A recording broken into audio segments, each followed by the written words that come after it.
Hello, beautiful people, and welcome back to Oba's Trending Gist, the channel that serves you the hottest and the most trending gist online.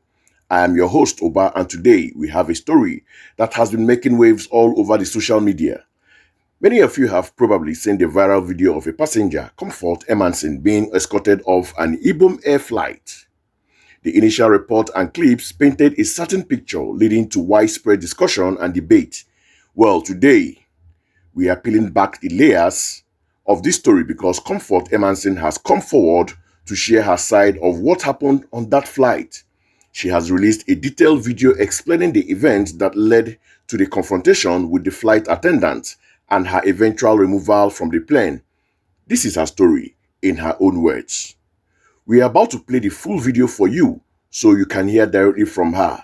Let's get into it, so sit back and take a watch. Hello everyone, good morning, good afternoon, good evening, depending on where you're watching me from. I want to come out fully to appreciate God Almighty and everyone that stood by me, that fought for me when I was in prison. When I came out, the love I saw, the support I saw from you people, I was never expecting it. I mean, for a commoner like me, you guys fought for me, you guys stood by me. I want to appreciate you all. I said that God Almighty will bless you. So on the 10th of August, on Sunday, I boarded a flight from Uyo to Lagos. So when we're inside the aircraft, the normal procedure happened. The lady Juliana was telling everybody from the front, from the front seats, coming to the back because I was at the back. So she came to me. She said she came to me. So when she was coming forward, so she came and I was struggling to put my phone. I was putting my phone on flight mode. So she said no, that I have to put it off. So I told her that one of my phones, because I was with two phones, one of my phones is for a fault. The phone is bad. The power button is bad, precisely. So I showed her that the power button is bad. So she said I can put off my phone without the power button. I said okay. So she said I should go to my settings. So while she was telling me go to your settings and all that, I went to my settings. So she said go to your general. So while trying to do that, the pressure from her, so the man that was sitting on my right now helped me and off one of the phone, put one of the phone off while we were struggling on the other one that has the power button is still. So she said I should go to the my general. I went to the general. I went to the settings and the general. So when I told her okay, please, before then I told her, please, can you assist me and spell general? She said she cannot touch my phone. She can never touch my phone. Children of nowadays. So I now turned to the guy that helped me to off one of my phone. I told him, please, can you assist me and spell general? So the guy now collected my phone and showed me and spelled type general on this thing. So when I went to her, okay, this is the general, I am here now. So the phrase that she was even giving me was not even encouraging. I had to plead with the same guy again on my right. So please, can you please do you know how to she said, do you know how to help me and off it from here, please? He now said okay, no problem. He helped me and off the phone eventually. So now off the phone, the two phones, put it where it's supposed to be on the aircraft. And I thought okay, I have offed my phone. So when she wanted to leave, she said you will see. I didn't take that to heart because I've already eventually offed my phone, which I was having problem in offing it. So I eventually off the phone. So that was it.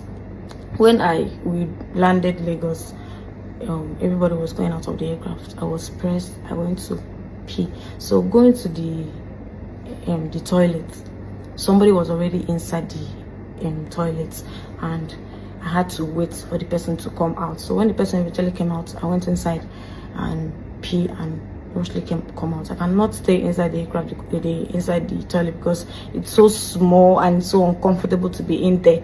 So I now rushed pee and packed myself again and come outside. So coming outside, everybody already left. I had to rush, carry my stuffs and rush out of the aircraft. So going out of the aircraft, this lady Juliana stopped me And I asked her, why did you stop me? Why are you stopping me from going out of the aircraft? Everybody has left, so I need to go out. She didn't say anything to me. She was just like staring at me with the same bad eye. And that was when I remember that this is the same person that, you know, was instructing me to put on my phone. I eventually did. So she said, she didn't say anything. No, she didn't say anything. She was just staring at me there with the bad eye. So that was when I, you know, on my phone, like put the phone, started recording. That was when she backed facing the front and backing me. So I was just like, please madam, leave the road, let me pass. She didn't answer me. She ignored me. And after the video, I picked the phone. When I picked the phone, that was when she noticed I was videoing her. So she now pushed me inside the aircraft back, dragged my frontal. This is the frontal I wore that day. She dragged the frontal, the process of dragging my clothes, my gold from neck I was wearing. This is the gold I was wearing. She dragged it from my neck with the clothes. The process, like my phone, everything went down and broke. The phone broke. Cut. The phone broke. Everything, like even this phone. So I was like, no, why did you do that? Why did you break my phone, like drag my frontal? The pain of removing my frontal, you know how frontal can be when you install a hair and then it's forcibly dragged out. It's so painful. So the pain of doing that to me, that was when I went to poke her. God knows that I can never go and poke an elderly woman, somebody that's old enough to be my mom. Poke her for what? Poke her. It was the pain she inflicted on me, the frontal pain, dragging my gold and everything on the floor. That was the anger. I was so angry. I could not even like hold it. That was why I was asking her, why did you do that on the video, the trending video they posted? Why did you do that? Why did you do that?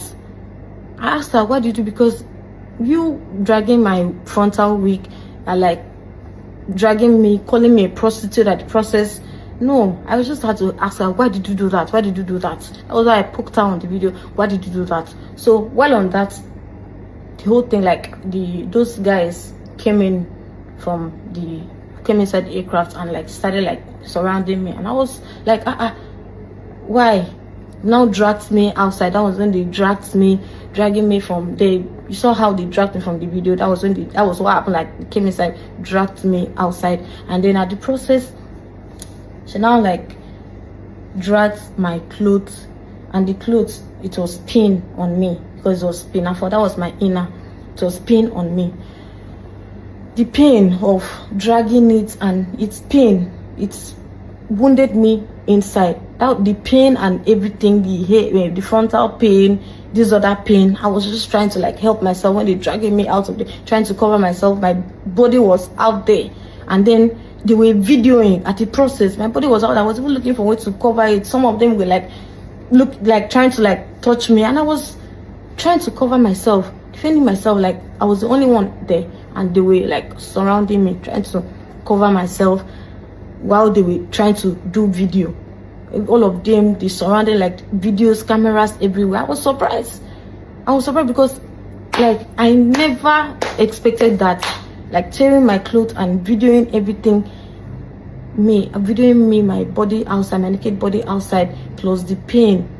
No, it was so much for one person to bear. It was so much on me. I could not like hold myself again. I was just like very angry. Started like asking them, why would you do that to me? Why would you do this to me? And still like video me again and still put it out there. Like the trauma, like it's too much on me right now, because right as I'm talking to you like now, I cannot like even go out again because my body is out there. People already know that this is the person. They know me. I cannot even like go out again. I'm ashamed to like go out because my body is out there. Some people have even used it to make sticker. So that was what happened inside the aircraft before the incident that I booked her. She already like inflicted pains on me, which I could not bear it. So right now, I don't know how I'll just start from looking for work, going for work interview. I'm into real estate. Imagine me going to sell a house or advertise a house or try to bring a client to buy a house now, and they are looking at my body. How do I even face them knowing that my body is out there? How? How do I face the whole, like, everybody that saw that video knowing that my body is out? How do I even like go for business? Imagine me going for business and somebody is looking all on my unborn kids coming to see that, or a man that will marry me saying that my reputation. No, Jesus. That is why, the reason why I have not come out to say the part of the story is because I was still on treatment. I'm trying to round up my treatment. As you can see, like, I'm trying to round up my treatment. That's why I could not come out to say the part of the story, what happened. So that was what happened inside that flight. It wasn't even like a big deal. I never expected that incident, offing her phone, which I was trying to, not like when she said I should off the phone, I was like telling her no. I told her why the phone was still on, that it was because of the power button. So I never know that it would come out like this, seeing my body outside. People are even making mockery of me, sending me Instagram, WhatsApp, Facebook. My body is out there. So I don't know how I'll go from here, and I really want to continue my life, my normal lifestyle. People that knows me knows that I am not really a social media person. So I don't know how to face the whole, like, the people that saw my video, my family, the people that saw the video, facing them, doing business with them, coming to do business, and somebody is watching my body. It's so embarrassing. I don't even know how to come about with that. So this is the part of the story. This is all that happened inside the aircraft. So I'm happy I'm strong enough to be able to talk now. So please, this is what happened. I'm not a trouble person. I am not a nuisance. People that knows me in real life, they know the kind of person I am. So that was what happened inside the aircraft, which I never expected that it would be like escalate like this. Because not like I refused. This is not the first time I'm traveling. I never refused to off the phone. I only told her that my power button is bad, and I needed her assistance to do that, which she refused. But the passenger that was sitting close to me assisted me eventually off the phone. So I thought that was it. So please, this was what happened, and I'm happy I've come up to tell you people what happened. But I'll round up my treatments, and I pray I should fully recover from everything and move forward and go back to my normal lifestyle. Please. Thank you very much, and God bless you. Wow, that was quite a detailed account from Comfort Emmanson. Let's break down what she just shared with us. According to Comfort, the issue started with a simple request from the flight attendant, whom she identified as Juliana, to turn off her phone. Comfort explained that one of her two phones had a faulty power button, making it difficult to switch off completely. She tried to put it on flight mode, but the attendant insisted it must be powered down. She then recounts asking for assistance from the flight attendant to navigate her phone settings to find the shutdown option, even asking her to spell the word general. She claimed the flight attendant was unhelpful and made a dismissive comment about children of nowadays. A male passenger sitting next to her eventually helped her turn off both phones. As the flight attendant walked away, Comfort alleges she said, "You will see," which Comfort initially dismissed. The situation escalated after the flight landed in Lagos. Comfort said that as she was leaving the aircraft, the same flight attendant, Juliana, blocked her path. When Comfort questioned why she was being stopped, she claimed the attendant just stared at her with a bad eye. This is when Comfort started recording.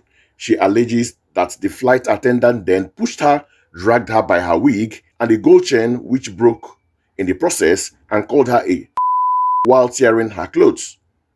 This physical altercation, she said, is what led to her reaction of poking the flight attendant, as seen in the viral clip. Okay, now for my critical take on this. Hearing Comfort's sides of the story definitely adds a new dimension to the incident. If her account is accurate, it paints a picture of an initial misunderstanding that was poorly handled and then escalated into a case of alleged assault and unprofessional conduct by the flight attendant. Her claim that the attendant threatened her with the words, "You will see," is a serious one, as it suggests premeditation. The physical aspects she described, having her wig and chain pulled and her clothes torn, is deeply concerning. The emotional distress and public humiliation she speaks of, with other passengers allegedly recording while her body was exposed, is something no one should have to endure. Her explanation that she only reacted physically after being assaulted provides context to the action we saw in the initial viral video. However, it is important to remember that this is still one side of the story. We have not yet heard from the flight attendant, Juliana. There could be other details or a different interpretation of the event. For instance, what was the flight attendant's perception of Comfort's initial difficulty with the phone? Was there a tone or attitude that isn't conveyed in Comfort's retelling? These are questions that remain unanswered. Ultimately, this situation highlights the importance of de-escalation and professionalism in customer service, especially in a high-stress environment like an airplane. It also serves as a reminder that viral videos often don't tell the whole story. What we see in a short clip can be the climax of a much longer and more complex interaction. So, what do you all think? Having heard Comfort's full narrative, has your perspective on this incident changed? Do you think her reaction was justified given the circumstance she described, or are there still questions you feel needs to be answered? Drop your thoughts in the comment section below. I would love to hear what you think. And that's all the gist I have for you for now on Oba's Trending Gist. Don't forget to like this video, share it, and if you haven't already, smash that subscribe button and turn on your notification so you never miss out on the latest trending stories. Until next time, stay safe and keep the conversation going.